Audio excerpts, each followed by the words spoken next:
Hola, ¿qué tal? ¿Cómo están? Buenas noches. Buenas noches, doctor. Buenas noches, doctor. Buenas noches, buenas noches. Buenas noches, doctor. Buenas noches. Bien, entonces vamos a ir continuando con las clases. Ya. Eh, Aderly, Alan, Alejandro, Alessandra, Ana Gabriela, Andrea, Ángel, perdón, Zamora, Ani, Braham, Carla, Carlos Alfredo, Carmen, Lucía Mendoza, Cintia. Cleide, Christian, David, Daisy, Dylan, Edison, Edith, Elena, Gina, Gretel, Idancia, Ivette, Jessica, Janet, Joel, Jonathan, Joyce, Juan Alberto, Judith, Julieta, Karen, Kimberly, Lenit, Lidia, Lisbeth, Lisette Chura, Lisette Damaris, Lorena, Luis, Machaca, Carmela, Magalí, María, Margeli, Marlene, Marleni, Melanie, Mary, Michelle, Miriam, Nancy, Nashua, Natalie, Nilda, Nimer, Nina, Noemí, Pamela, Ricardo, Rodrigo, Rolando, Rosy, Rubén, Sergio, Shilde, Yelina, Jessica, Giselle y Samuel. Muy bien, ya, vamos a comenzar enseguida.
Bien, entonces como continuando con las clases, ahora nos toca hablar sobre un medicamento que hasta ahora no lo hemos visto. Lo hemos ido mencionando durante las anteriores clases, pero no lo hemos llevado como se debería, ¿no? O sea, solamente lo hemos mencionado. Y les dije que era un buen medicamento, pero no hemos hablado específicamente de este medicamento, ¿sí? Lo que es el trimetoprim sulfamethoxazol, ¿sí? Conocido como clotrimoxazol o TMS, ¿no? Trimetoprim sulfamethoxazol, clotrimoxazol, ¿sí? Son dos medicamentos, sulfanamida y el trimetoprim, ¿sí? Esos son dos medicamentos en uno. Parecido, ¿no? Como parecería que nos hace recordar a la amoxicilina más ácido clavulámico, pero este es un medicamento muy especial, ¿sí? Hay que saber usarlo porque si lo sabemos usar, nos va a ayudar. Y si no, lo estamos echando a perder. Entonces, el trimetoprim sulfamethoxazol, principalmente vamos a hablar de ese medicamento el día de hoy. ¿Qué podemos tratar con el trimetoprim sulfamethoxazol? Ya lo vamos a ir viendo, ¿sí? Bien, entonces, el trimetoprim sulfamethoxazol, como estamos viendo acá en este gráfico, viene de 800-160, ¿sí? Viene de 800 de sulfamethoxazol y 160 de trimetoprim, ¿sí? Entonces, sumado los dos serían 960, ¿no? El trimetoprim sulfamethoxazol viene de 800-160. Entonces, cuando uno quiere, o sea, es el clásico clotrimoxazol, ¿sí? Tiene mayor concentración de sulfamethoxazol que el trimetoprim, ¿sí? O sea, algunos lo llaman clotrimoxazol, otros incluso TMS, en los libros muchas veces está escrito como TMS, ¿sí? De trimetoprim, T de trimetoprim, M de metropin y sulfamethoxazol, TMS, ¿sí? Viene de 800, 160, como lo estamos viendo acá, ¿no? Algunos lo pueden leer, pero igual viene en esa concentración, ¿sí? 800, 160 y habitualmente se da cada 12 horas, ¿sí? Esa es la concentración del cotrimoxazol, ¿sí? Bien, entonces, como les dije, nos hace recuerdo a lo que es la amoxicilina más ácido clavulámico. Nos hace recuerdo a lo que es la amoxicilina más ácido clavulámico. La amoxicilina venía en una concentración de 875 de amoxicilina y ácido clavulámico 125, ¿sí? 875 de amoxicilina y ácido clavulámico 125 miligramos. Entonces son parecidas, se dan cuenta, son dos medicamentos en uno, ¿no? Son dos medicamentos obviamente el mecanismo de acción va a ser muy distinto, pero los dos son los medicamentos, son los mejores medicamentos por vía oral. Ahora, ¿cuál será mejor? No sé, eso ya depende de cómo uno lo utilice, pero son muy buenos los dos, ¿sí? Son muy buenos. Los dos medicamentos son muy buenos, pero ya se van a dar cuenta especialmente para qué utilizamos el trimetoprim sulfamethoxazol, ¿sí? ¿Para qué utilizamos el trimetoprim sulfamethoxazol? Entonces, los dos son buenos, pero hay algunas enfermedades, especialmente donde damos trimetoprim sulfamethoxazol, el clotrimoxazol, ¿sí?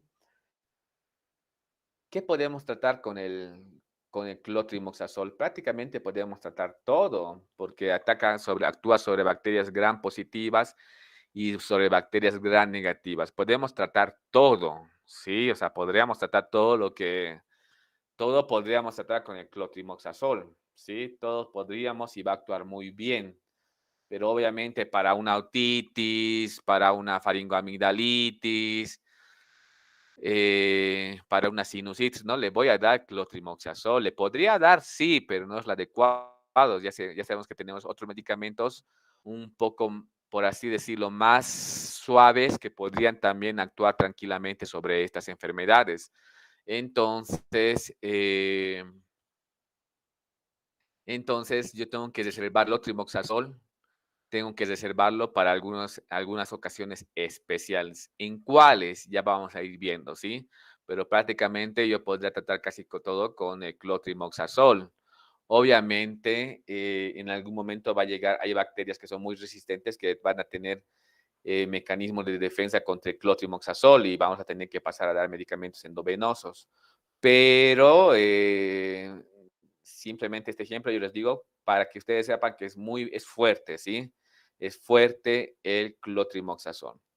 Bien, entonces como siempre en cada clase estamos repasando las bacterias, los neumococos, ustedes saben que producen neumonías, los estreptococos, los cocos, ya sean estreptos o estafilos, principalmente producen infecciones en la piel, las pseudomonas, infecciones intrahospitalarias, la salmonela, que es muy bueno el clotrimoxazol para la salmonela, ya vamos a hablar más adelante, el Mycobacterium tuberculosis, ¿no? Con esto estamos recordando que hay muchas bacterias, pero las más importantes no son muchas, ¿sí? Bien, acá estamos viendo la Neisseria, estamos viendo el estafilococo, estamos viendo la pseudomona, el Clostridium difficile, ¿sí? Ya hemos dicho que el Clostridium difficile es aquel agente que causa las diarreas más severas, ¿sí? Esas diarreas que pueden comprometer la vida de un paciente están causadas por el Clostridium difficile, ¿sí? La Escherichia coli, el Mycobacterium tuberculosis, Klebsiella pneumoniae, Streptococcus pyogenes, etcétera, ¿no? Bien, entonces siempre son las mismas bacterias, pero que son, o sea, hay muchas bacterias, pero solamente unas cuantas producen las enfermedades más frecuentes, ¿sí? Entre ellas los estafilococos y los estreptococos, que son flora microbiana normal de la piel, los neumococos, que son parte de la flora microbiana de la cavidad nasal, los neumococos, el Mycobacterium tuberculosis, que habita principalmente en personas enfermas y puede permanecer latente en los ganglios peribronquiales, la Escherichia coli en el intestino, ¿no? Hemos hablado toda una clase de Escherichia coli, el Clostridium difficile en el intestino, la Salmonella typhi en el es una bacteria intrahospitalaria, ¿no? Es una bacteria intrahospitalaria. Bien, se dividen en hay dos grupos principales de bacterias, los gram positivos y los gram negativos, ¿no? Es la división grande de las bacterias. Hemos dicho que los gram positivos tienen una capa de péptido glicano gruesa, ¿sí? En cambio, en los gram negativos es delgada la capa de péptido glicano, pero en los gram negativos teníamos una membrana externa y tenemos una membrana interna, ¿sí? Una membrana externa y una membrana citoplasmática, ¿sí? Bien, entonces, a nivel de la pared, ¿qué antibióticos actuaban? Principalmente hemos dicho que son las penicilinas, las cefalosporinas, ¿no? De primera, segunda, tercera generación, cuarta, quinta, los carbapenémicos, los monobactámicos, ¿no? Pero hasta ahora hemos llevado nosotros las penicilinas que actúan sobre la pared, ¿no?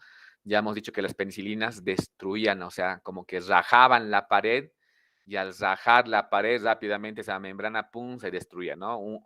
El claro ejemplo era que si un huevo lo rajamos, como que ya tiene las horas contadas ese huevo, ¿no? Bien, entonces la bacteria, si dañamos la pared, también va a tener, ya la vida ya no va a ser tan larga de la bacteria, ¿sí? Bien, entonces, qué atacamos con el clotrimoxazol? Prácticamente podríamos atacar todo, ¿sí? Podríamos atacar todo, pero ya vamos a ver específicamente en quién. Ya hemos dicho que las penicilinas dañaban la pared de la bacteria, ¿no? Ahora, la pregunta es, ¿dónde actúa el clotrimoxazol? El trimetoprim sulfametoxazol. El componente más importante de este antibiótico, es el sulfametoxazol, que pertenecen a las sulfanamidas. Entonces, ¿dónde actúan las sulfonamidas? Las sulfonamidas actúan principalmente inhibiendo el metabolismo del ácido fólico, ¿no? Inhibiendo el metabolismo del ácido fólico. Entonces, Karen Brisset, ¿a qué te suena vitamina B9? ¿Será que es importante el ácido fólico solamente en las mujeres embarazadas?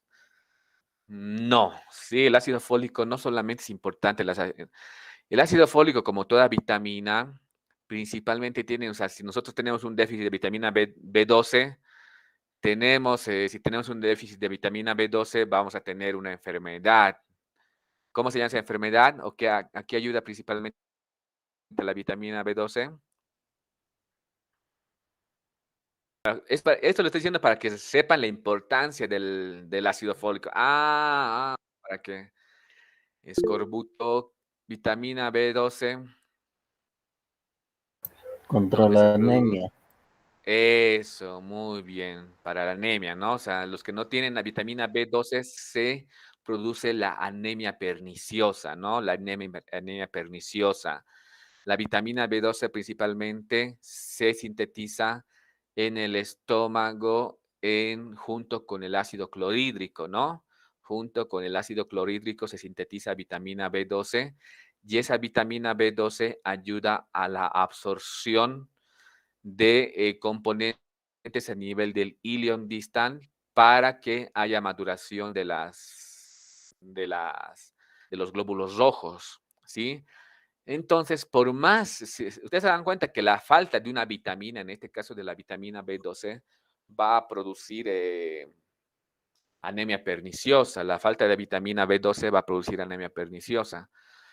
Entonces, cada vitamina principalmente tiene puede producir muchos trastornos en el ser humano, ¿sí? O sea, uno dirá, vitaminas, no, pero a veces sí, hay personas que tienen déficit de vitamina B12 y a la larga pueden llegar a tener anemia perniciosa, ¿sí? Como les dije, la vitamina B12 se sintetiza a nivel del estómago y puede, junto con el ácido clorhídrico. ¿En qué personas, esto es lo último que les pregunto y luego vamos a seguir obviamente con el tema, pero simplemente para que sepan la importancia, ¿no? ¿En qué personas principalmente hay disminución del ácido clorhídrico?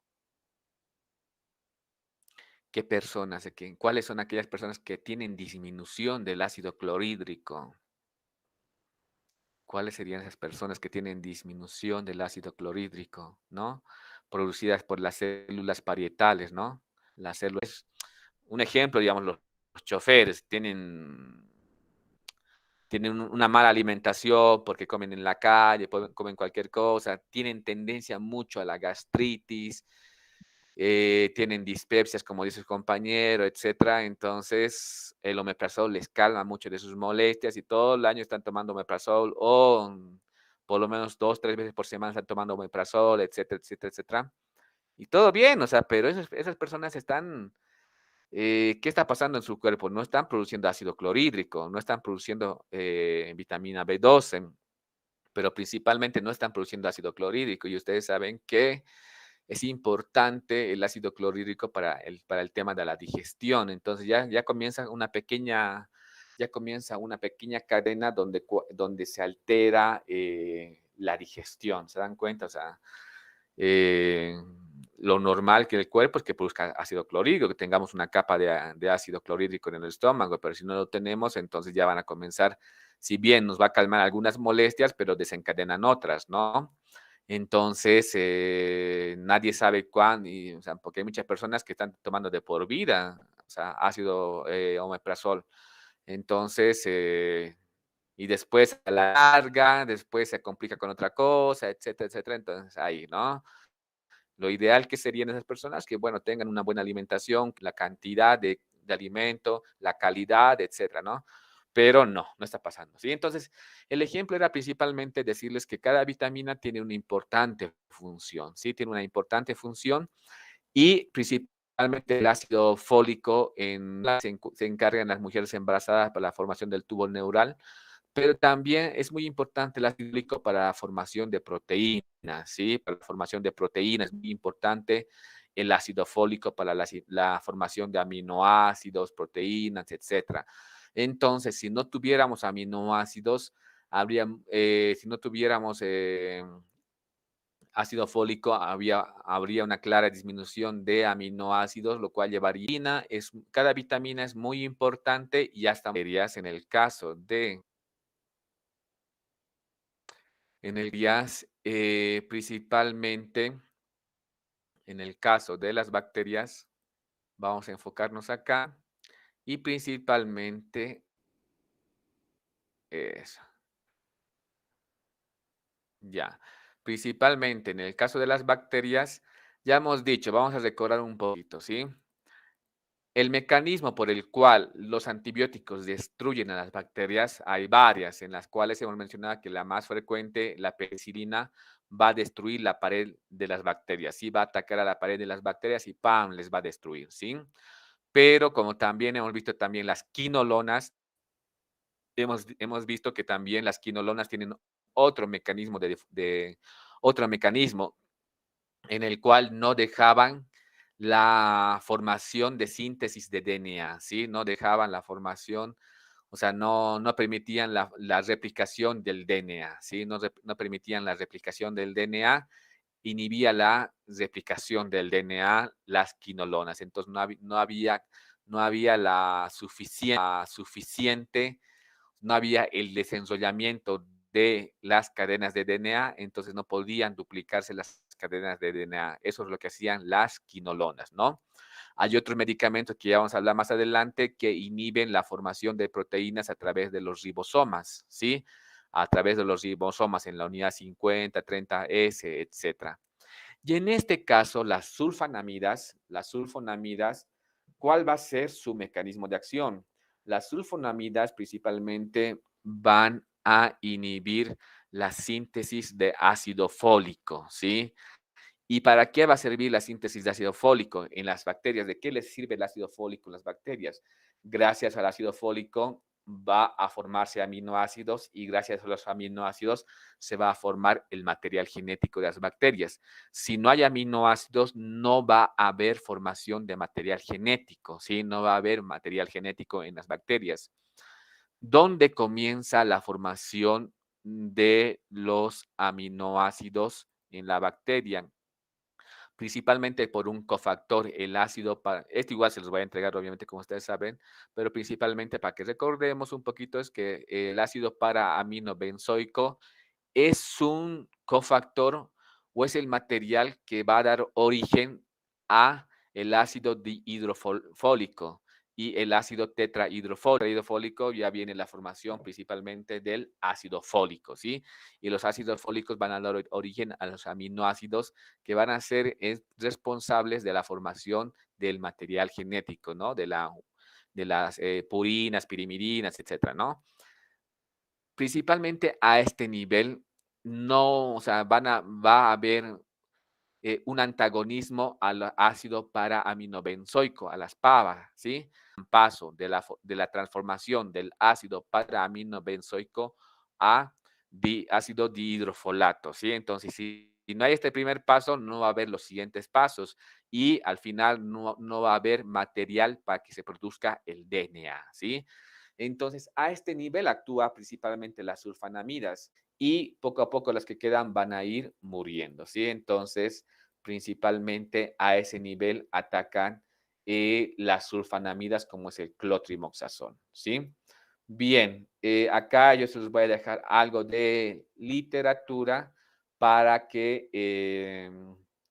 para que ustedes lo lean y por lo menos vayan un poquito recordando y lo tengan como fuente, ¿sí? Que es la parte más importante. Bien, entonces acá se los dice, ¿no? De todas las reacciones bioquímicas en las que participan los derivados del ácido fólico, las más importantes son las involucradas en la síntesis de ácidos nucleicos, ¿sí? Los ácidos nucleicos no pueden sintetizarse y como consecuencia de esto las células no pueden replicarse, ¿sí? Entonces, no pueden replicarse las células si no tienen el ácido fólico, ¿sí? Y en los humanos, acá estamos viendo que los folatos, dihidrotetafolato, y al final van a producir aminoácidos, ¿sí? Es muy importante. ¿Sí? Y no solamente a ese nivel actúan los folatos, ¿sí? También en la síntesis de otras vitaminas y energía también va a ser muy importante los folatos. Entonces, en síntesis, es muy importante, ¿sí? Si no hay ácido fólico, muchos mecanismos no se van a producir y por ende va a haber una destrucción de las bacterias, ¿sí? Ya le que el clotrimazol es gran positivos, gran negativos y prácticamente atacaría a todo lo que les dije, ¿no? Ya, perfecto, perfecto, perfecto. Podríamos utilizar en todos y la verdad es que sí, pero no vamos a perder no vamos a echar a perder nuestro clotrimazol en cualquier cosa, ¿sí? No, ya les voy a decir en qué Lo que quiero que ustedes se fijen acá es estas dos palabras, ¿sí? Bacterias intracelulares y bacterias atípicas, ¿sí? Bacterias intracelulares y bacterias atípicas. Y esta palabra y esta EMRSA significa Staphylococcus aureus meticilino resistente. Ya estamos ahora, no solamente ya en las anteriores clases ya habíamos hablado de gran positivos, gran negativos, ahora estamos tocando otro tipo de bacterias. O sea, vamos a comenzar a hablar un poquitito de intracelulares, bacterias atípicas y Staphylococcus aureus meticilino resistente, ¿sí?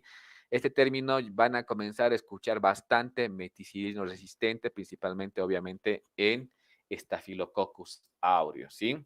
Entonces, ustedes ya vamos a hablar, ¿sí? Ahora, antes de pasar a ese tema de los de los atípicos, intracelulares o meticilinos resistentes, sepan que tal vez para una neumonía es muy, la neumonía, las neumonías son el antibiótico por vía oral. Yo creería que el mejor antibiótico por vía oral para neumonía sería la amoxicilina más ácido clavulámico, ¿sí? El mejor antibiótico por vía oral para las infecciones del tracto urinario serían las quinolonas, ¿sí? Aunque también la amoxicilina más ácido clavulámico estuviera indicado acá. Pero si tenemos la quinolona como una ciprofloxacino, también estaría muy bueno, ¿sí? Estuviera muy bueno. Yo diría, no sé cuál es mejor, o un ácido amoxicilina más ácido clavulámico, o ciprofloxacino, o norfloxacino, y puede ser que yo preferiría, si yo tuviera que elegir, diría, no sé, el norfloxacin o la ciprofloxacina, bien utilizados, son muy buenos para las infecciones del tracto urinario. Para las otras tenemos la amoxicilina, ya hemos dicho todo, para las demás. Entonces, pero si uno estuviera en provincia o en un lugar lejano, no tuviera otra medicación, tranquilamente para cualquiera de estos, si solamente tuviera clotrimazol, tranquilamente, con confianza, le haría el efecto, ¿sí? Con confianza, tranquilamente, le haría el efecto. Y muy buen efecto, ¿sí? Si solamente tuviera, digamos, no tengo más medicamentos, solamente tengo un clotrimazol, para cualquiera de las enfermedades que hemos mencionado en anteriores clases, tranquilamente sería bueno el clotrimazol, ¿sí? Pero bueno, ahí, ¿sí? Ahí. Entonces, ¿qué son las neumonías atípicas? Principalmente las neumonías atípicas, las anteriores clases, las típicas están causadas por el agente más frecuente que produce neumonías y ya hemos llevado que el agente más frecuente que produce neumonías es el neumococo, el Streptococcus pneumoniae, ¿no? Es decir, clásico, o sea, la mayoría de las personas va a tener neumonías típicas, ¿no? O sea, por el Streptococcus pneumoniae, las clásicas neumonías, que con un resfrío, el paciente está después de una semana ya con tos, expectoración, seguramente una bronquitis, después avanza la bronquitis, está con más fiebre, está con dolor, decaimia, astenia, dinamia y pum, en la cama, ¿no? Entonces, ese es un clásico neumonía típica, ¿no? Ese es el cuento que todos conocemos. Ahora, ¿qué pasa con las neumonías atípicas? Las neumonías atípicas son aquellas neumonías donde o bien puede ser que el paciente, las neumonías atípicas pueden ser aquellas que el paciente dentro de todo no esté tan descompensado, pero uno ve su tomografía y hay totalmente los pulmones están muy ocupados, muy dañados. O sea, las neumonías atípicas o al revés, ¿no? Una neumonía que una persona está muy descompuesta, etcétera, está muy mal, pero uno ve su neumonía y realmente es pequeñita el daño, pequeño el daño pulmonar que tiene. Entonces, no es normal, o sea, no se correlaciona la clínica con las imágenes o las imágenes no se correlacionan con la clínica, ¿sí? Claro, este paciente, o sea, no tendrá una neumonía atípica por gérmenes atípicos, entonces, de esa manera, ¿sí? Aunque hay una, eh, dice, o sea, las neumonías típicas son de distracción súbita y las neumonías atípicas insidiosa. ¿Qué significa? O sea, que el paciente no está muy mal, entre palabras simples, pero su tomografía está un desastre, ¿sí? Realmente ya dije que es un paciente que está con fiebre, ¿no? Tiene fiebre. Inclusive este paciente no puede tener fiebre tan intensa, mayor a 39 como los otros, ¿sí? Entonces, principalmente son los gérmenes atípicos. Entonces, Mycoplasma pneumoniae, clamidia, legionela. Entonces, esos generalmente. ¿Y cuál de estos es más frecuente? El micoplasma, ¿sí? Entonces, cuando un paciente vemos su tomografía y está muy destruido el pulmón, está muy comprometido, pensamos, no será una neumonía atípica lo que tiene este paciente. Entonces, en esos casos, si un paciente estamos sospechando que tenga una neumonía, no son los más frecuentes, por si acaso, o sea, de 10 pacientes, 1 o 2 a lo mucho tendrán una neumonía atípica, o por lo menos uno, donde realmente uno ve la tomografía y dice, pucha, pero qué raro este paciente, ¿no? Porque ahora vamos a ver las tomografías, pero nos sorprende del compromiso que tiene el pulmón en esos pacientes, ¿sí? Esas son las neumonías atípicas, ¿sí? Entonces, no son la mayoría, pueden ser 2 o inclusive en algunos casos hasta 3 de 10 pacientes, etcétera, pero de vez en cuando sí se ve esas neumonías, ¿sí? Entonces, en esas situaciones, tal vez la amoxicilina más ácido clavulámico no sea la mejor elección. En ese caso, tal vez puede ser que en esos casos puede ser que el clotrimoxazol sea la mejor opción, porque está indicado para bacterias o para atípicos, ¿sí? Psitasi. Esto yo les voy a contar porque hay ese es, ¿dónde están las clamidia psitasis? Principalmente las clamidia psitasis están en las deposiciones de las aves, ¿sí? O sea, en la materia fecal de las aves, ¿sí? Entonces, simplemente para que se dé cuenta, igual casi, casi muy poco se pregunta de esto, pero generalmente, no sé, yo tenía un docente de histología que me cuenta, ¿no? Que hace muchos años, 20 años atrás, por los 80, sí, por los 80, casi entrando a los 90, su nieto se compró o les regalaron un lorito, ¿no? Y no sé qué enfermedad tienen los loritos, que creo que en algún momento no me dan, que hay que soplarle o no sé, en el conducto anal, algo así, no sé qué. La cosa es que él, por curarle a su lorito, algo así, de su nieto, pum, tuvo ese contacto con la materia fecal. Entonces, después, igual, él nunca le llamó la atención, después de un tiempo comenzó a tener neumonías, pero no sanaba con nada la neumonía. Estaba casi, le han hecho biopsias, o sea, y empeoraba su enfermedad hasta que casi se muere. Hasta que un buen infectólogo le hizo una buena anamnesis en el cual se dio cuenta que tuvo contacto con aves, ¿no? Con la materia fecal de las aves. Y ahí se dio cuenta que podría ser la clamidia psitasis, ¿sí? Entonces le dieron un antibiótico, y no sé, me imagino que le dieron clotrimoxazol para en esa situación, y de repente comenzó a mejorar, ¿no? Entonces, muy bueno para aquellos agentes atípicos, ¿no? O sea, es muy bueno, ¿sí? O sea, casi se muere, casi, ella estaba a punto creo que ya se dio por vencido, o sea, porque le han hecho de todo y lo encontraba en cada vez se encontraba peor. Pero existe, o sea, siempre hay que pensar si no va bien con algo, que puede ser alguna neumonía atípica, ¿sí? Bien, entonces, acá el micoplasma pneumoniae generalmente es atípicos. ¿Por qué se llaman atípicos estos? Porque principalmente no tienen membrana celular, ¿sí? No tienen membrana celular o la membrana celular es casi inexistente, es muy delgadita, ¿sí? O sea, son pequeños, no son los cocos que conocemos, no son los bacilos que conocemos, son más pequeñitos, incluso en algunos momentos algunos lo que podría ser un hongo, parásito, entonces son espectro donde uno no sabe, o sea, ahora ya se sabe son bacterias, ¿no? Pero antes no se sabía qué eran, porque no eran comunes, no eran como los cocos, ni eran como los bacilos, etcétera, no entraban no entraban en lo habitual que conocían, ¿no? Entonces eran más pequeñitos, con membranas delgaditas, o algunos eran intracelulares, ¿no? Entonces, pucha, o sea, ¿dónde encajan estos? ¿Serán bacterias realmente? ¿No serán bacterias? ¿Serán parásitos? ¿No serán parásitos? ¿Serán hongos? Entonces, obviamente, al final se les ha dado el término de bacterias, obviamente, esa estructura típica de las bacterias, ¿sí? Pero pertenecen a la familia de las bacterias, ¿sí? Bien, entonces por eso se llaman atípicos, generalmente porque no encajan, ¿no? No están encajando como la mayoría encaja en algo, ¿no? Por eso también hay bactérias, estudiantes atípicos, personas atípicas, también entraría, ¿no? Esto les voy a comenzar a mostrar algunas cositas para que sepan qué es lo normal. Acá estamos viendo una tomografía normal, ¿sí?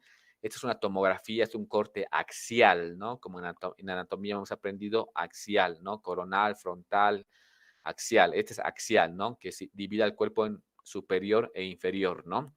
Entonces, acá estamos viendo el pulmón, los pulmones de una tomografía formal. Y fíjense que los pulmones son principalmente así negros, ¿no? O sea, porque tienen contenido de aire, ¿no? Están oscuros, ¿no?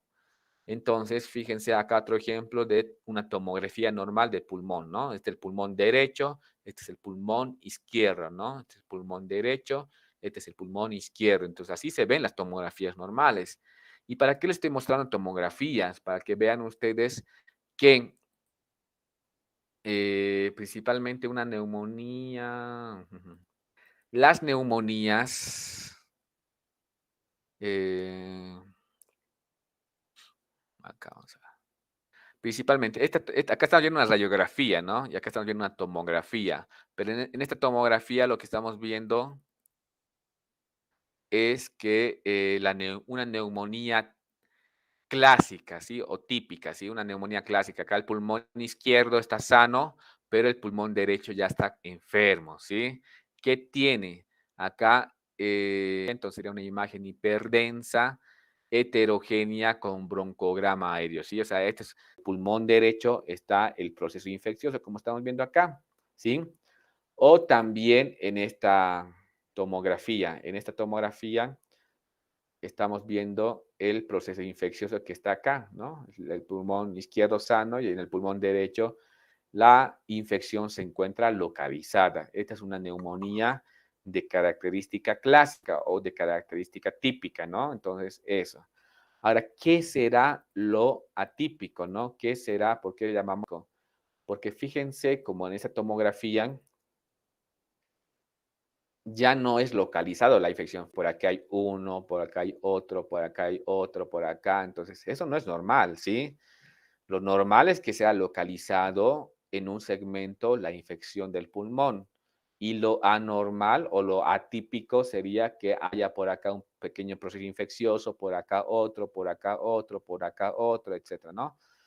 Entonces, eso ya no es típico, ya es atípico, ¿sí? Entonces, esta persona que es raro, ¿por qué tiene esa tomografía que no es? Entonces, otro ejemplo es esta, ¿no?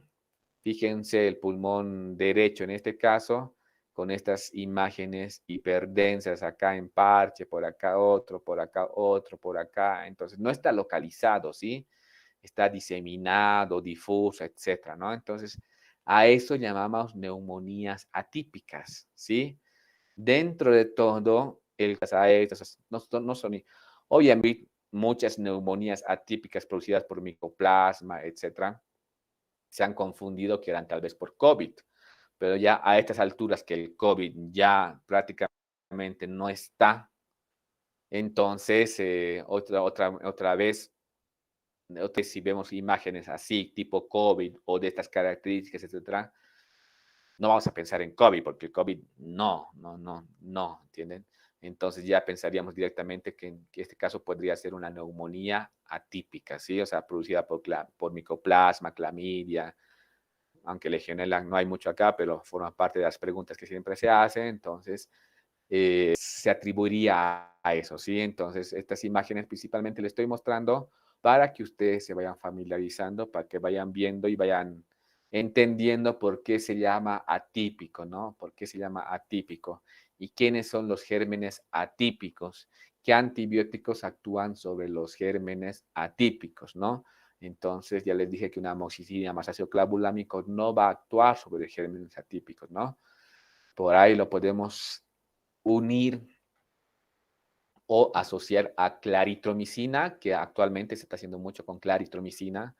Por eso muchos pacientes internados tienen ceftriaxona más claritromicina. O sea, sí, porque también la ceftriaxona no actuaría sobre los gérmenes atípicos. Entonces, ¿cuál sí actuaría?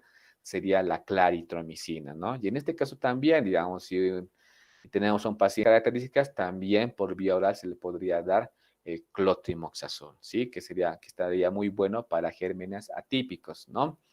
Muy bien, entonces ese es el clásico ejemplo de cosas atípicas, principalmente hablando a nivel respiratorio, ¿sí? Bien, entonces,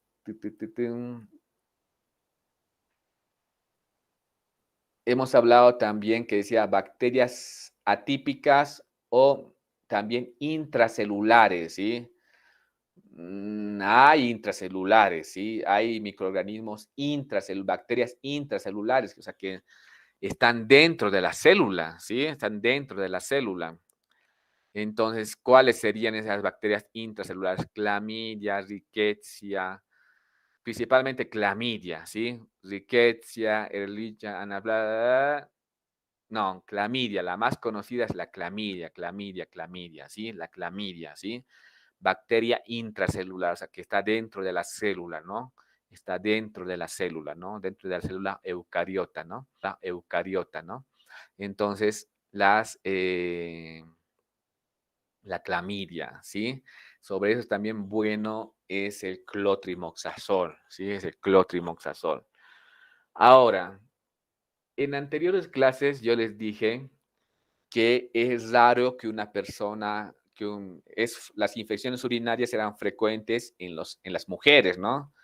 Les dije, ¿no? Las infecciones urinarias es muy frecuente en las mujeres. Es raro y hay que desconfiar si un varón tiene infección urinaria. O sea, es raro que un varón tenga infección urinaria. Es raro que alguien de ustedes, varones, pueda tener infección urinaria, ¿no? Porque ya les dije, la anatomía, todas esas cosas, es difícil que alguien tenga infecciones urinarias. En cambio, en las mujeres no es tan raro, ¿sí? Bien, entonces, pero, ¿qué pasa en los varones? Ya a una cierta edad como que comienza a fallar, ¿no? ¿No, Karen, o no? Karen Brisset. Karen, ¿a qué edad comienza a fallar la cosa? ¿Quién me dice?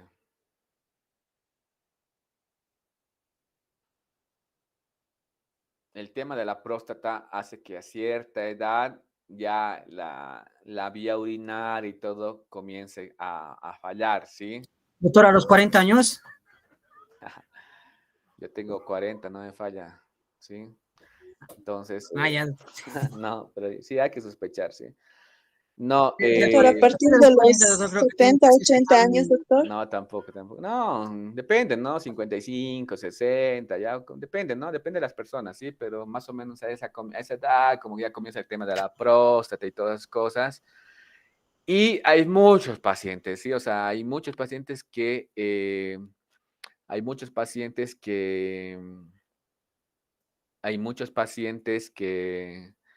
ya a cierta edad, 50, 55, depende, ¿no? O sea, incluso depende, ¿no?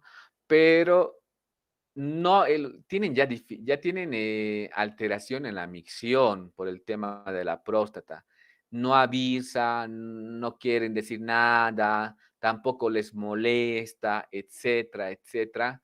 Entonces, esa obstrucción, o sea, obviamente, ¿cuál es el síntoma más común? Es, digamos, que el chorro, ¿no? La micción no sea la micción, la fuerza miccional ya se debilita. ¿Por qué? Porque hay algo que está obstruyendo al tema de la uretra, ¿no? La uretra está siendo obstruida por el tema de la hiperplasia prostática, ¿no? La hiperplasia prostática.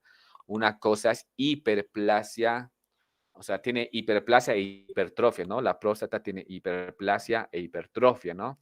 Ustedes saben que la hiperplasia es el aumento del número de las células y la hipertrofia es el aumento del tamaño de las células, ¿no? Entonces ellos tienen hiperplasia e hipertrofia, lo cual hace que se obstruya parcialmente la uretra, ¿sí? Hace que se obstruya parcialmente la uretra, ¿no? La uretra normal tiene estas características y la uretra obstruida parcial está más comprimida, lo cual afecta en el chorro de la orina, ¿no? O sea, en el chorro. Pero esta obstrucción principalmente, esta obstrucción hace que por más tiempo la orina se concentre a nivel de la vejiga, a nivel de la uretra, o sea, hay más permanencia a este nivel. Y si hay más permanencia a este nivel, no es lo mismo que esto, ¿no? Que se vacía constantemente de manera normal, etcétera. Entonces, hay una buena circulación de la orina y hay una buena eliminación. En cambio, acá no hay una buena eliminación y puede proliferar algunos gérmenes. Y como ustedes ven acá, por contigüedad está la próstata, ¿no? Entonces, puede ser que estos pacientes aparte, que muchos de estos pacientes tengan el tema, ya sepan estos pacientes, principalmente, bueno, muchos taxistas he visto que tienen ese problema, o sea, ya están así mucho tiempo. Aparte también considerar, digamos, que un taxista o alguna ocupación hace que el paciente no vaya al baño cuando él quiera, ¿entiendes? O sea, tiene que estacionar el auto o por ahí está con un pasajero, se está aguantando, o sea, son tantas cosas. Sí, o sea, en esa ocupación de ser taxista, tal vez, quién sabe, tenga hiperplasia de próstata, le cueste orinar al paciente y aparte, si tiene una ocupación donde sea dificultoso el tema de encontrar un baño, sea dificultoso el tema de encontrar un baño, también retenga bastante la orina, ¿no? Entonces, todo eso va a causar una desregulación y puede haber proliferación de bacterias, lo cual se vaya por contigüedad hacia la próstata.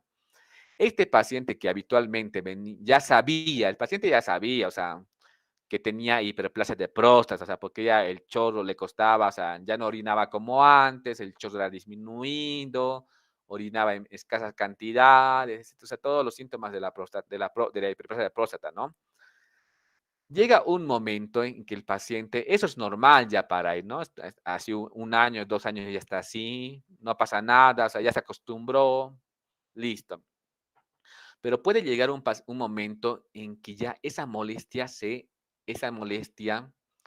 sea, que se agudice, o sea, como que de una semana para la otra el paciente sienta que tiene más obstrucción, porque si la próstata se encuentra inflamada, si la próstata, si la próstata se encuentra inflamada, también va a aumentar de tamaño, o sea, se va a inflamar y va a aumentar más de tamaño, va a generar más obstrucción de lo habitual.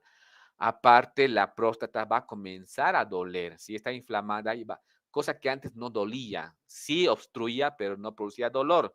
Ahora va a tener dolor, ¿sí? Y es un dolor medio inespecífico, o sea, es realmente, no es la típica, en los varones no es disuria, polaquiuria, y etc. O sea, tiene esos síntomas, pero en estos pacientes ya tiene una inflamación, ya de por sí la próstata ya les molestaba, más esto es como que se encuentran ya les comienza a doler, se sientan, antes estaban sentados en el asiento, el chofer estaba sentado en el asiento como 2, 3 horas y tranquilo, no pasaba nada. Pero ahora a los 30, 40 minutos como que le comienza a doler esa región que tiene apoyada, el pubis, o sea, la región que tiene apoyada el asiento le comienza a doler, ya no tolera, le está molestando, quiere ir al baño. Pero el paciente que dice, o sea, ay, pucha, mi próstata está aumentando, debe ser eso, debe ser que, o sea, lo que les quiero decir es que dejan pasar mucho tiempo, muchas veces, o sea, mucho tiempo significa una semana, 2 semanas, y pueden comenzar a tener fiebre, ¿sí? Pueden comenzar a tener ya compromiso del estado general, o sea, escalofríos, o tal vez un poco de fiebre, etcétera. Es muy inespecífico, o sea, cuando vienen al hospital, uno tiene que hacer un buen interrogatorio. O sea, hay que interrogarlos porque ellos no, lo último que van a pensar es que su próstata le está molestando, ¿entienden? O sea, no lo van a atribuir el dolor no le van a atribuir todo eso a la próstata. Entonces ellos van a pensar que tienen otra cosa, no sé, doctor, ¿qué me está pasando? ¿Qué esto, qué lo otro? O sea, no van a decir no van a venir como la mujer, digamos, la mujer, doctor, me duele al orinar, que esto, que lo otro, tengo disuria, polaquiuria, tengo dolor suprapúbico, orinas fétidas. Casi el varón, a menos que esté muy mal, no va al médico. Entonces, cuando va, y en la mayoría no saben, no van a decir tengo disuria, polaquiuria, no van a decir eso, o sea, van a decir, no sé, doctor, me siento mal, y el varón va a decir, colóqueme una inyección, que esto, que lo otro, o sea, hay que interrogarle bien, señor, bueno, ¿y usted qué está molestando? ¿Tiene tos? ¿Tiene mocos? No. ¿Le duele el oído? No. ¿Tiene diarrea? No. ¿Está orinando, orina normal? No, doctor, no, no, no. ¿Qué le anda pasando al orinar? No, yo siempre tengo el tema de la próstata, que orina poco, y ahí van comenzando a interrogar. Y ahí poco a poquito, ¿entienden? Porque el varón casi no manifiesta, o sea, no, como que no le tira mucha importancia, o sea, no le tira mucha importancia. Y sobre todo si son pacientes, digamos, que son un poquito más dejados, entonces muy pocos datos les van a aportar. Entonces, pero si ustedes poco a poco van preguntando, se van a encontrar que esos pacientes ya todo paciente, no sé, mayor de 50 años, habría que preguntarle si orinan bien, si tienen algún problema en la orina, etcétera, etcétera. Entonces, de esa manera, sí, doctor, sí, me está pasando esto, pero inclusive, aún así, es muy difícil determinar, o sea, porque es muy inespecífico, no es una infección urinaria común el tema de una prostatitis, o sea, porque en realidad, si se dan cuenta, tiene una prostatitis y no es que tenga una cistitis el paciente, no tiene una cistitis, tiene una prostatitis. Entonces, ¿te duele al sentarte? ¿Te duele? Sí, pero no sé, es acá, doctor, no sé, es muy inespecífico el lugar donde a ellos les duele, ¿entiendes? No es que le duele, le arde al orinar, sino que es un poquito más inespecífico. Entonces, de esa manera, ya, uno tiene que sospechar, este paciente puede ser que tenga prostatitis. Ahora, qué sería lo más recomendable de este paciente? Es que le hagan una ecografía. Una ecografía nos puede orientar y ayudar un poquito más, pero lastimosamente no va a haber un ecógrafo al alcance. O sea, o el paciente no va a tener dinero para hacerse, o va a tener que esperar varios días para que le hagan en el hospital público. O sea, va a ser muy complicado. ¿Será una prostatitis? No será una prostatitis. A ver, hagamos un sedimento urinario. Y lo lindo sería que todos tengamos un laboratorio donde haya sedimento urinario y ahí también podamos ver que haya más elevación de los leucocitos en la orina. Entonces, pero si no hay, no tiene, no sé, por ahí viene una clínica particular. El paciente, bueno, hacete una ecografía. ¿Cuánto va a costar? 200 bolivianos. No, doctor, no tengo. Bueno, hacete un examen de orina. ¿Cuánto va a costar? 50 bolivianos. No, doctor, no tengo. Pucha, o sea, uno ya como que a ciegas tiene que estar viendo, ¿será una prostatitis? No, bueno, ya, digamos, ya nos quedamos seguros que es una prostatitis. Bueno, entonces, ¿qué medicamento le voy a dar a ese paciente? ¿Qué medicamento le voy a dar a ese paciente? Muchas prostatitis también hay que considerar que son una secuela, que pueden ser una secuela de alguna enfermedad de transmisión sexual. Principalmente, una de las agentes más frecuentes siempre, aparte, digamos, una gonorrea está producida por la Neisseria gonorrhoeae, el sífilis por el Treponema pallidus, ¿no? Pero la gonorrea y muchas enfermedades de transmisión sexual, donde el segundo agente que siempre acompaña es la clamidia, ¿sí? Donde el segundo agente que siempre acompaña, o en la mayoría acompaña, es la clamidia. La clamidia, como acabamos de ver, es intracelular, ¿sí? Es intracelular, forma parte de los atípicos.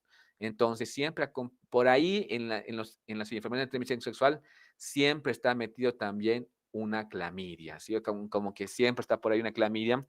Entonces, puede ser que la clamidia también esté produciendo el tema de la prostatitis. Bien, entonces, ¿cuál sería el mejor medicamento? Sí, en esta situación, sí. Aparte, el clotrimoxazol tiene buena llegada a la próstata, penetra bien a la próstata. Entonces, cuando uno sospecha que un paciente, un varón, tenga una prostatitis, tal vez lo más recomendado sería el tema de clotrimoxazol, ¿sí? Clotrimoxazol. En el tema de la prostatitis, casi el tratamiento es por un mes, ¿sí? Porque tiene que penetrar, la próstata es muy grande, etcétera, etcétera. No son 7 a 10 días, nada. Son casi 4 semanas lo que es el tratamiento de la prostatitis. Entonces, el clotrimoxazol, hemos dicho que es trimetropin más sulfametoxazol, que viene de 800-160, ¿no ven? O sea, 800/160, eso es la concentración de trimetropin sulfametoxazol. Se da cada 12 horas, así como la amoxicilina más ácido clavulámico, se da cada 12 horas. Y entonces, el tratamiento en el caso de prostatitis sería el clotrimoxazol, que dura casi como un mes el tratamiento, ¿sí? Bien, por eso yo les he repetido tanto, porque muchas veces pacientes con estas características no se está diagnosticando, o sea, no se puede, es muy dificultoso el tema en varones, el tema de una prostatitis, ¿sí? Incluso muchos, a veces, si uno, digamos, no está seguro o qué hago en este caso, o no sé qué hago, tal vez el derivarlo a un urólogo, ¿no? O sea, el urólogo que le haga tal vez exámenes más específicos, o por ahí, no sé qué pasó, yo sospeché que era una prostatitis, le di el tratamiento, no mejoró como yo esperaba. Puede pasar, si no estamos exentos, ¿sí? Entonces, ¿qué tengo que hacer ahora? Derivarlo a un urólogo, a ver, que vea que el urólogo, que, bueno, señor, miren, no ha funcionado muy bien el tratamiento como esperábamos, que esto, que el otro, pero estoy seguro que el problema que usted tiene es en la vía urinaria, entonces lo voy a derivar a un urólogo, ¿sí? Por ahí, ya el urólogo sí o sí le va a pedir una ecografía, sí o sí le va a pedir un sedimento urinario, porque si va a un urólogo tiene que hacerse, o sea, ningún urólogo sin eso o sea, no tiene sentido, ¿para qué va a ir, no? Es como decir, mandar a un neurólogo sin una tomografía de cerebro, sí o sí tiene que hacerse, ¿sí? Entonces, ahí con esos, el urólogo tal vez ya con su ecografía, con el sedimento urinario, con algún análisis más que él vea, bla, bla, bla, va a poder tal vez elegir la mejor opción para este paciente, ¿no? Bien, entonces, de esa manera es el tema de la prostatitis en el tema de los pacientes que ya tienen cierta edad y tienen alguna hiperplasia e hipertrofia de la próstata, ¿sí? Bien, entonces es así, ¿no? Ya comienzan esas molestias un poquito inespecíficas, pero asociadas a este nivel, ¿no? Nuevamente les repito, siempre a un paciente, siempre tenemos que tenga fiebre, escalofríos, por ahí no nos sabe referir qué le está pasando, pero siempre preguntarles, usted tiene, primero siempre, ¿no? Está con algún resfrío, hay que preguntarle a la anamnesis por sistemas, ¿no? Pero principalmente tiene algún resfrío, tiene dolor de garganta, está con tos, bueno, ya pasamos al aparato gastrointestinal, ¿no? Tiene diarrea, está con cólicos intestinales, después pasamos al aparato urinario, tiene el dolor al orinar, tiene molestias, orina bien, tiene un buen chorro en caso de los varones. Después ver si no hay nada en esos sistemas, ver si la piel no tiene alguna herida que él no se esté dando cuenta, revisarle, o sea, por ahí puede ser que tengan una herida en el pie y no se esté dando cuenta, etcétera. O ya después enfermedades ginecológicas, ¿sí? Etcétera. Poco a poquito hay que ver de dónde está viniendo todo eso, ¿no? Por eso es importante la anamnesis y el interrogatorio, donde se puede preguntar, o sea, el tiempo, no hay un tiempo de anamnesis, muchas veces puede durar hasta 45 minutos, una hora la anamnesis de un paciente, ¿no? Por eso hay que ver de dónde está viniendo toda esa sintomatología. En este caso, el varón, cuando le preguntemos, ¿está orinando bien? Ahí va a comenzar a detallarnos las características. Bien, entonces, acá para que ustedes lean un poco de la clamidia, ¿sí? Qué importancia tiene la uretritis no gonocócica. Y acá, que la causa más frecuente tal vez es el tema de la obstrucción, ¿sí? En pacientes que tienen hiperplasia e hipertrofia de próstata. Bien, ¿es bueno? Sí. Entonces, en este caso no se discute, ¿sí? Bien. ¿Qué otros pacientes se van a beneficiar con el tema de el clotrimoxazol? Tin, tin, tin, tin, tin, tin, tin, tin, tin, tin, VIH-Sida, ¿sí? O sea, estos pacientes también. Cuando decimos que un paciente está en etapa de SIDA, ¿qué tenemos que ver? Dos elementos importantes. ¿Qué tenemos que ver que un paciente diga, este paciente está cursando con SIDA, ¿no? Tendrá VIH, pero está cursando con SIDA, ¿no? Entonces, porque una persona puede tener VIH y no estar cursando con SIDA, ¿no? Con el síndrome de inmunodeficiencia adquirida, ¿no? Pero otra persona puede tener VIH y realmente estar con SIDA, ¿no? ¿Qué parámetros manejamos para saber, este paciente sí está cursando con el síndrome de inmunodeficiencia adquirida, que en ese momento está inmunodeficiente, porque puede ser que tenga VIH y no estar inmunodeficiente, ¿no? ¿Qué elementos vemos? Principalmente son de laboratorio.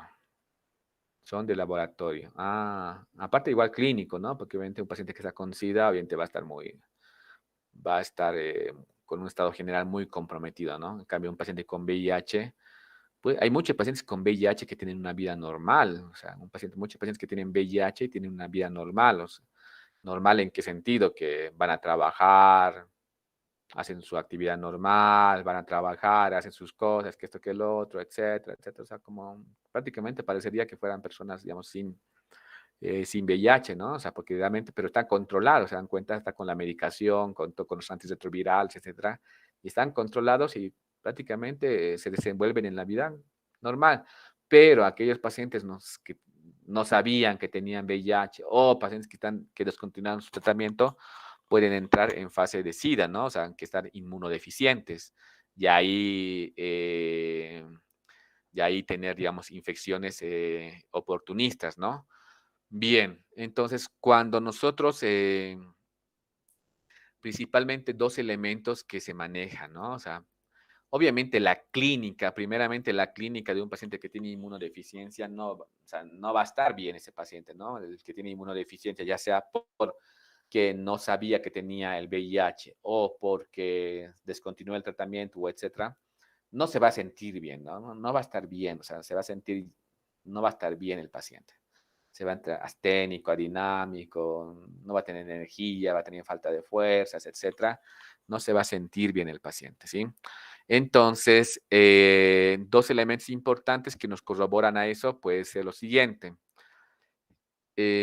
Principalmente, acá dice, ¿no? En una fase 1, fase 2 y fase 3, ¿no?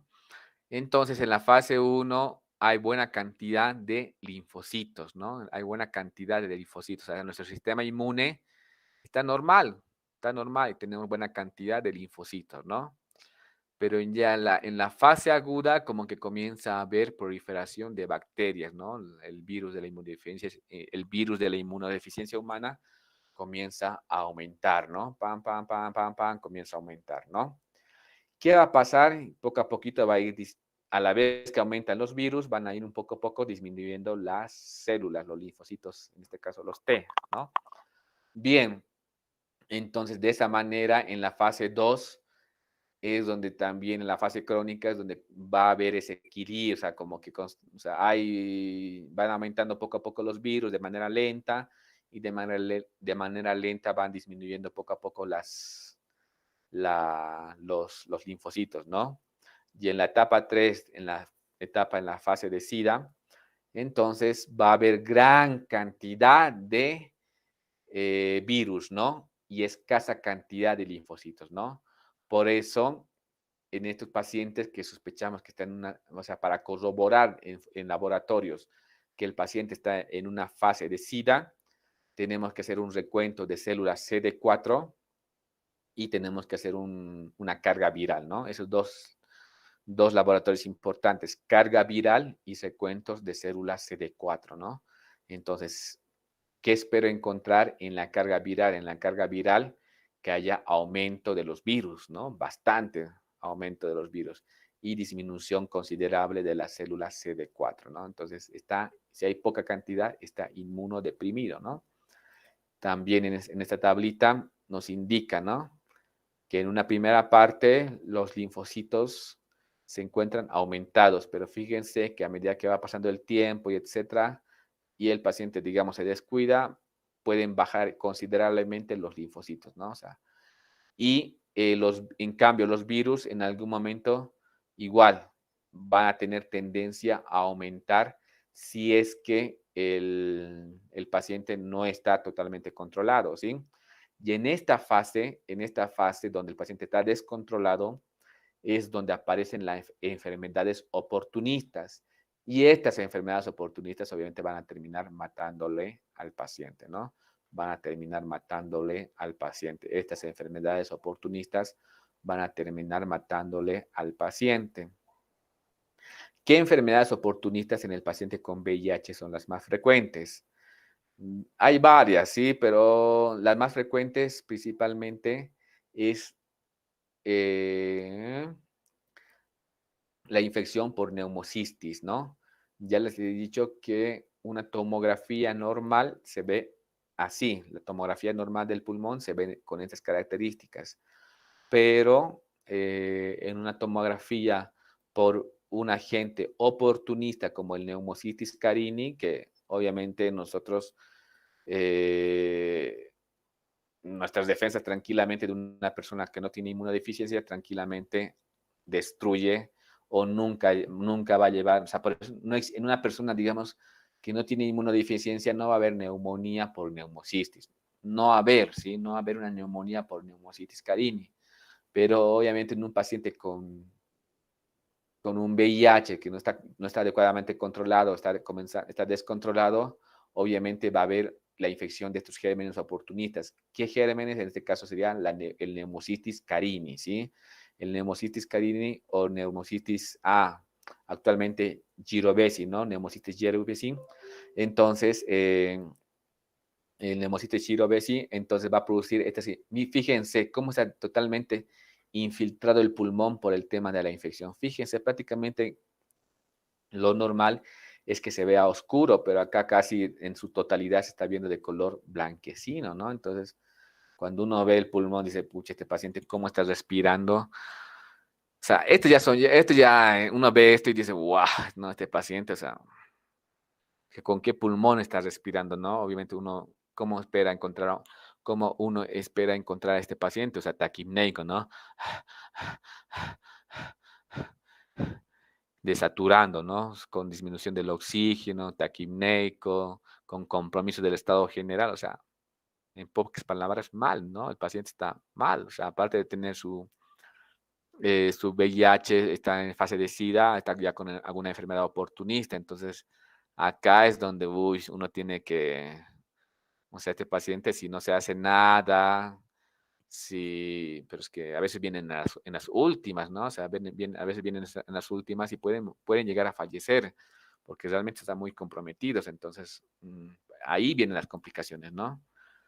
Igual, acá, fíjense, tal vez no se ve bien, pero, o sea, pero fíjense, hay varias áreas que están de color blanquecino, ¿no? Por el tema de la infección, que sería con una infiltración, ¿no? O sea, fíjense, hay una infiltración difusa, ¿no? En ambos campos pulmonares, ¿no? No es tan severa como esta, pero obviamente esto también seguramente más adelante va a evolucionar, va a llegar a estar así, pero obviamente esto ya está muy comprometido, está muy difuso, como que la infección, el Pneumocystis jirovecii está atacando rápidamente los dos pulmones, ¿no? Entonces el paciente obviamente no va a estar en buenas condiciones, ¿no?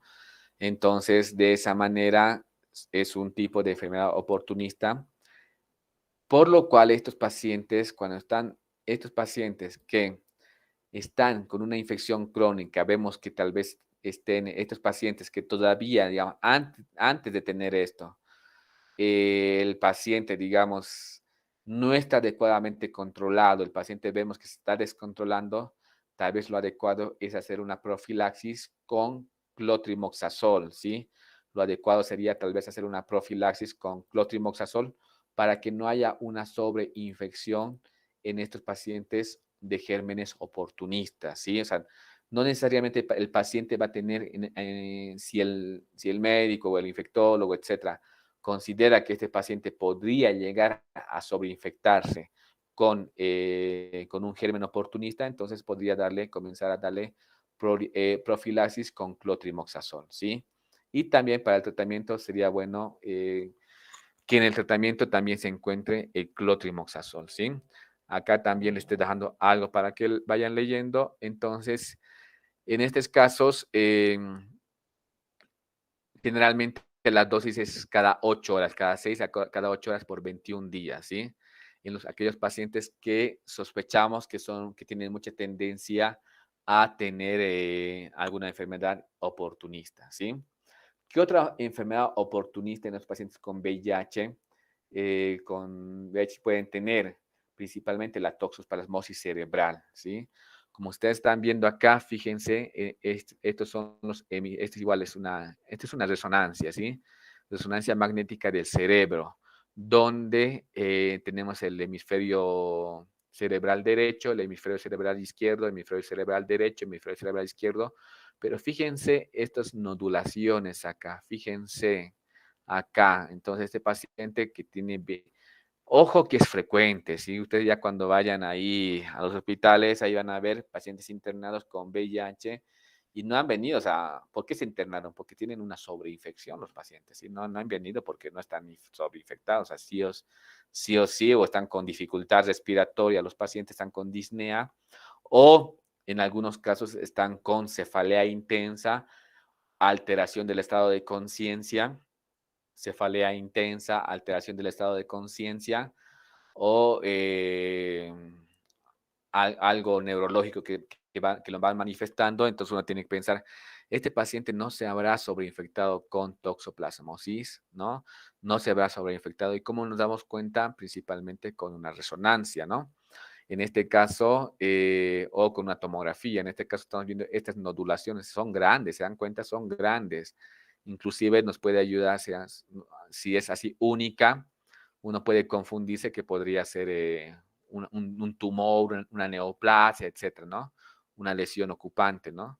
Fíjense acá también, acá estamos viendo, ya son más, pero podría confundirse con alguna lesión, con algún cáncer, algún linfoma, etcétera, que las imágenes, por así decirlo, son parecidas, pero si el paciente tiene VIH, está inmunodeprimido y aparte está con trastornos neurológicos, y lo más probable es que tal vez sea toxoplasmosis, que estos pacientes pueden llegar a sobreinfectarse, ¿sí? Pueden llegar a sobreinfectarse con toxoplasmosis.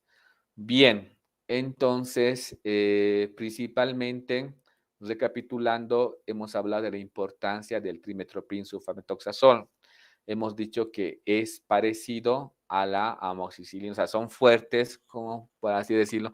Obviamente tienen otro mecanismo de acción, pero se le podría considerar semejante a una amoxicilina más ácido clavulámico. Son buenas las dos, son buenas, ¿sí? Pero ya hemos dicho que podrían utilizarse para todas las enfermedades, sí podrían utilizar para todas las que hemos mencionado anteriormente, porque actúan sobre bacilos gram negativos, sobre cocos gram positivos, etcétera, podrían, ¿sí? Pero si es a nivel respiratorio, siempre el mejor medicamento van a ser, digamos, la amoxicilina, más ácido clavulámico, etcétera. Respiratorio también se refiere, ¿no? Cavidad nasal, faringe, laringe, etcétera, ¿no? Y si es urinario, digamos, tal vez los mejores medicamentos para la vía urinaria serían las quinolonas, en este caso del ciprofloxacino, ¿no? Pero si no hubiera, digamos, en un hipotético caso, que si no hubiese, si solamente tuviéramos clotrimoxazol, obviamente con confianza podríamos ir tratando estas enfermedades con clotrimoxazol, ¿sí? Hemos dicho que principalmente que una neumonía, una infección del tracto urinario, que dentro de todo serían, digamos, un poquito las más complicadas, sí se podría tratar, ¿no? Pero tal vez si tenemos otras opciones que ya les mencioné, por ahí habría que utilizarles ellas. ¿En qué pacientes habría que usar, digamos, es mucho mejor, es en las prostatitis, ¿no? En la prostatitis principalmente, en neumonías atípicas, ¿no? O sea, las neumonías atípicas, un paciente no inmunocomprometido, cualquier paciente puede tener neumonía atípica, no necesariamente tiene que estar inmunocomprometido, ojo, ¿sí?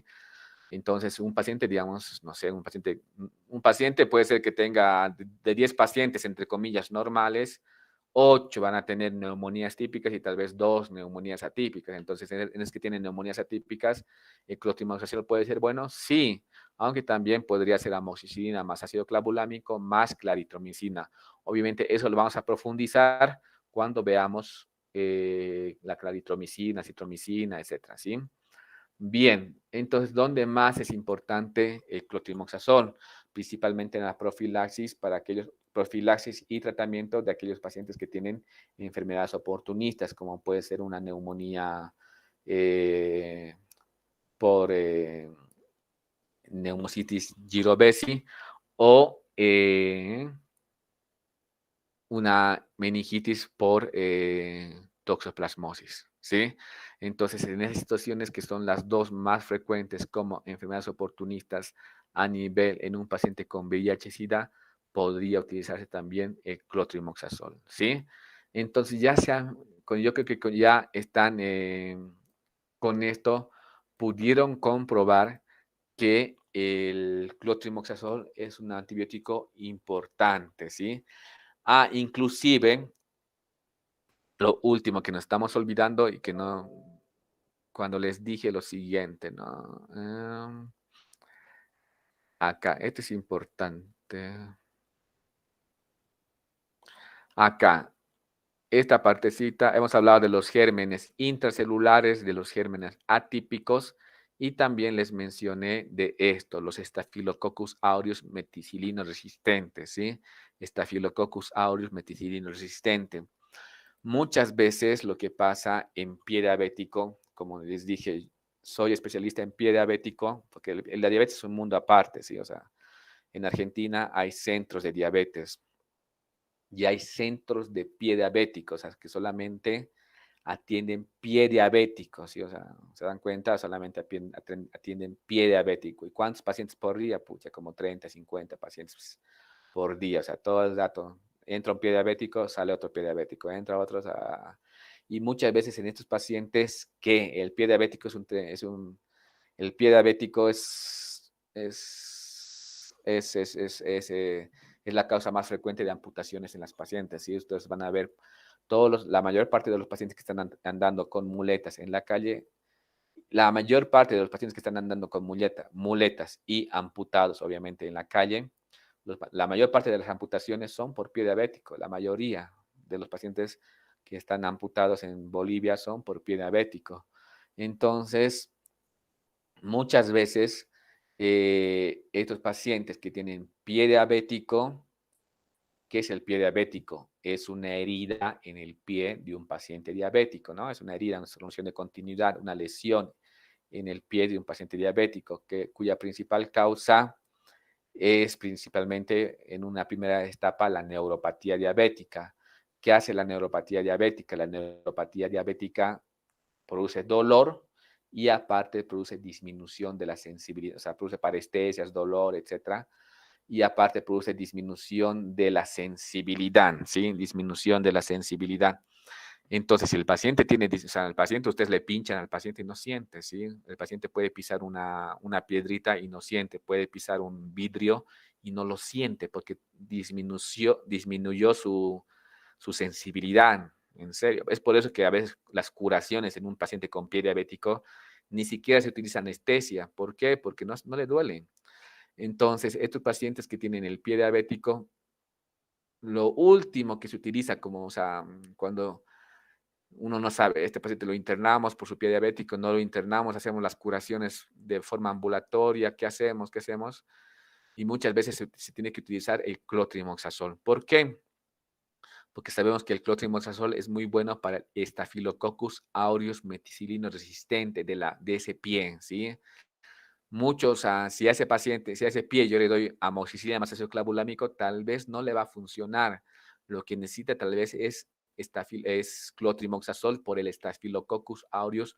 Cuando hablamos ya vamos a hablar del Staphylococcus aureus meticilino resistente, ¿sí? Resistente. ¿Qué significa?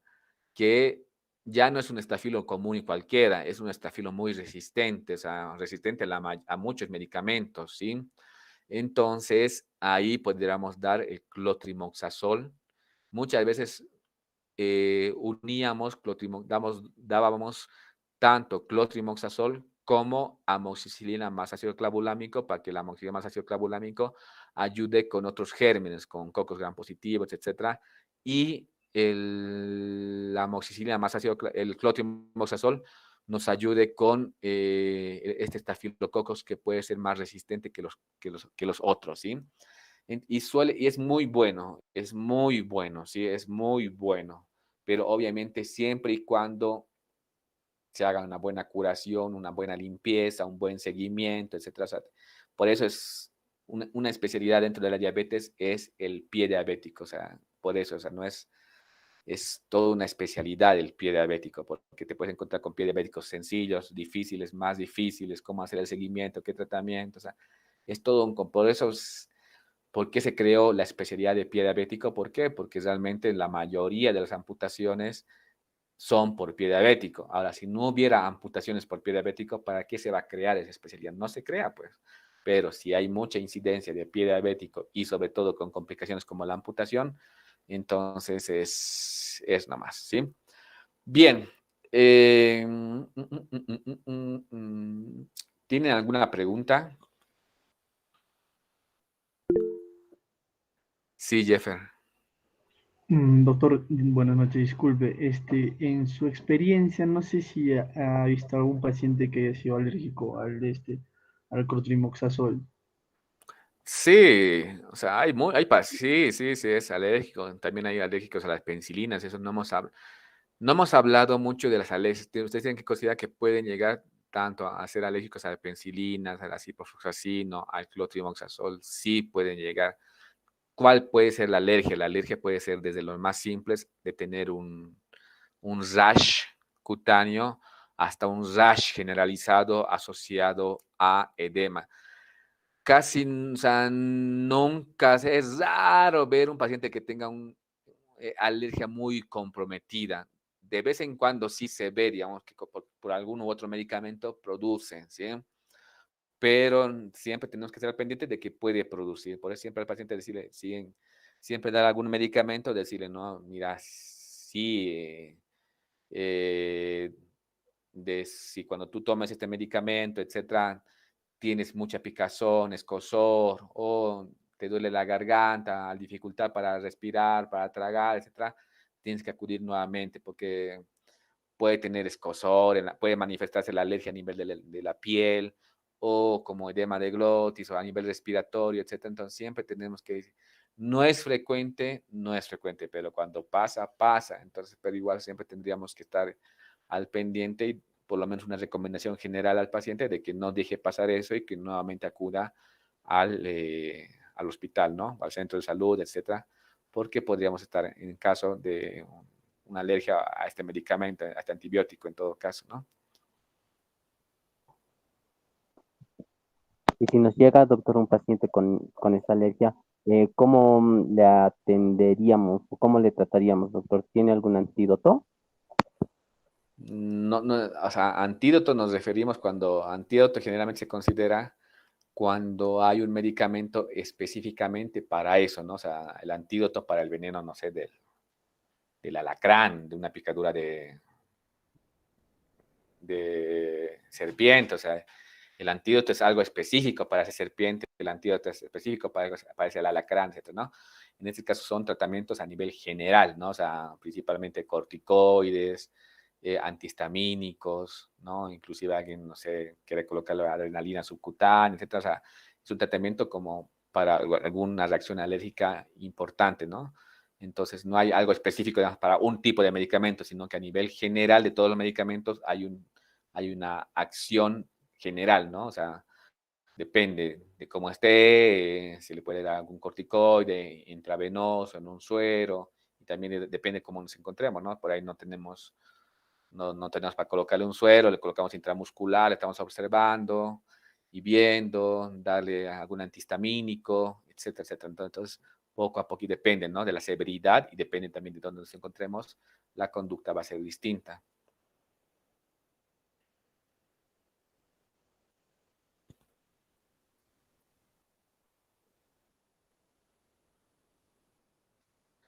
Bien, ¿alguna otra pregunta, comentario? Doctor, buenas noches. En el caso de pacientes con prostatitis bacteriana, resistentes al cotrimoxazol, ¿qué otros antibióticos se les podría dar, doctor? No, si es resistente, ya estamos hablando de que el paciente debería recibir, si es resistente, el paciente debería recibir, digamos, ya tratamientos endovenosos, ¿no? O sea, el paciente ya, si es resistente a esto, prácticamente ya tendríamos que hacer uso de medicamentos endovenosos, ¿no? En este caso, tal vez ya podemos utilizar, digamos, unas cefalosporinas, podemos utilizar, en este caso, principalmente cefalosporinas, elegir una que tenga acción. Entonces ya tendríamos que interesar.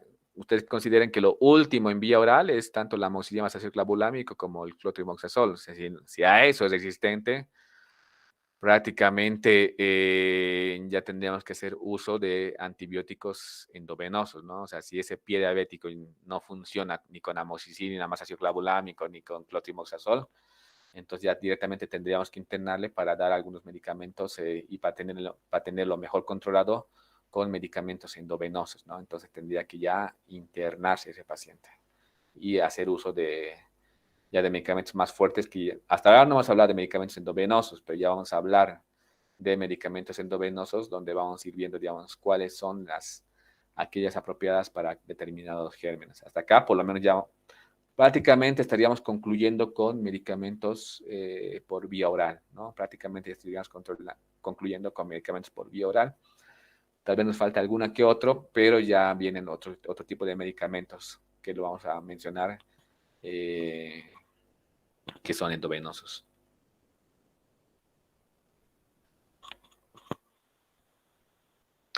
Bien, chicos, entonces, bueno, pues ya les paso las diapositivas y nos estaríamos viendo el día miércoles, ¿sí? Para la siguiente clase. Hasta luego, estudien, repasen y que tengan buenas noches. Chao.